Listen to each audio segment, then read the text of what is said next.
కాంగ్రెస్ ప్రభుత్వం ప్రకటించిన రుణమాఫీ డబ్బులు, పత్తి కొనుగోలుకు సంబంధించిన డబ్బులు, ధాన్యం కొనుగోలుకు సంబంధించిన డబ్బులు వ్యక్తిగత బ్యాంకు అకౌంట్ ఫ్రీజ్ ఉండడం వల్ల జమ కావట్లేదు. దీంతో యాదవ్ సోదరులు తీవ్ర ఇబ్బందులు పడుతున్నారు. ఇదే విషయాన్ని శుక్రవారం నాంపల్లి మండలం దేవత్పల్లి గ్రామానికి వచ్చిన మునుగోడు శాసనసభ్యులు కోమటిరెడ్డి రాజగోపాల్ రెడ్డి దృష్టికి తీసుకురాగా స్పందించి వెంటనే నల్గొండ జిల్లా కలెక్టర్కి ఫోన్ చేసి ఫ్రీజ్ చేసిన వ్యక్తిగత బ్యాంక్ అకౌంట్లను రిలీజ్ చేయాలని కోరారు. అనంతరం ఆయన మాట్లాడారు. కాంగ్రెస్ ప్రభుత్వం ప్రకటించిన రుణమాఫీ డబ్బులు, పత్తి కొనుగోలుకు సంబంధించిన డబ్బులు, ధాన్యం కొనుగోలుకు సంబంధించిన డబ్బులు వ్యక్తిగత బ్యాంకు అకౌంట్ ఫ్రీజ్ ఉండడం వల్ల జమ కావట్లేదు. దీంతో యాదవ సోదరులు తీవ్ర ఇబ్బందులు పడుతున్నారు.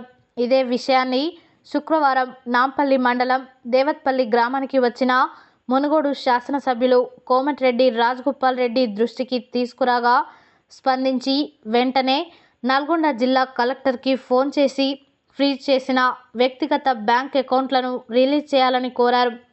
సానుకూలంగా స్పందించిన కలెక్టర్ వెంటనే హామీ ఇవ్వడంతో యాదవ సోదరులు మునుగోడు శాసనసభ్యులు కోమటిరెడ్డి రాజగోపాల్ రెడ్డికి కృతజ్ఞతలు తెలిపారు. అనంతరం దేవత్పల్లి గ్రామ సీనియర్ కాంగ్రెస్ నాయకులు కుందారపు వెంకటయ్య కుమారుల నూతన పట్టు వస్త్రాలంకరణ కార్యక్రమంలో పాల్గొని చిన్నారులను ఆశీర్వదించారు. ఈ కార్యక్రమంలో నాంపల్లి కాంగ్రెస్ పార్టీ మండల అధ్యక్షులు కత్తి రవీందర్ రెడ్డి, మాజీ జెడ్పీటీసీ ఏవి రెడ్డి, కాంగ్రెస్ పార్టీ జిల్లా నాయకులు ఎరెడ్ల రఘుపతి రెడ్డి, మాజీ బ్లాక్ కాంగ్రెస్ అధ్యక్షులు గఫార్, కాంగ్రెస్ పార్టీ నాయకులు, కార్యకర్తలు తదితరులు పాల్గొన్నారు.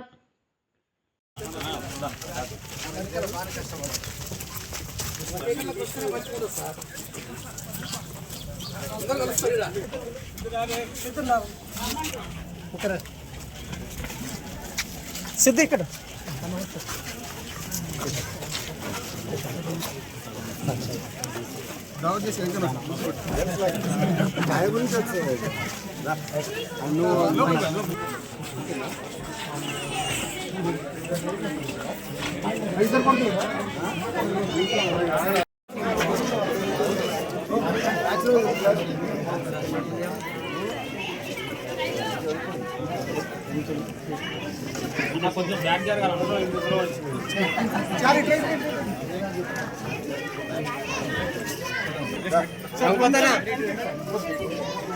కొద్దిగా బ్యాక్ జరగండి, ఇంకా జరగండి, ఇంకా సార్ కొంచెం జరగండి.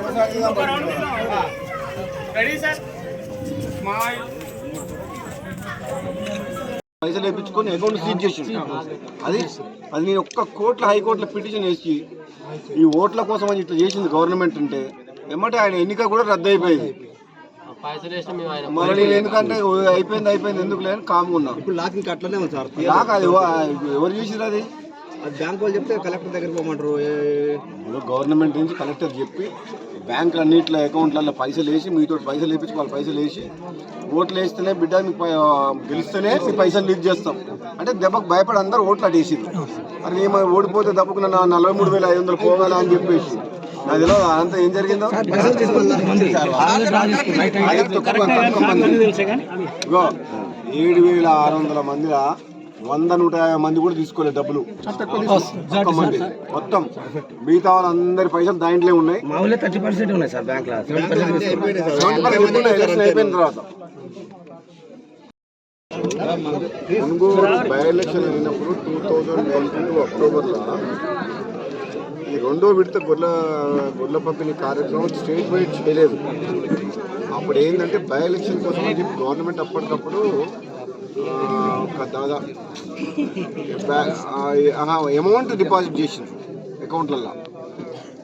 9,000 పీపుల్కు ఎంతో చెక్ చేయండి, మీరు తెప్పించుకోండి డీటెయిల్స్.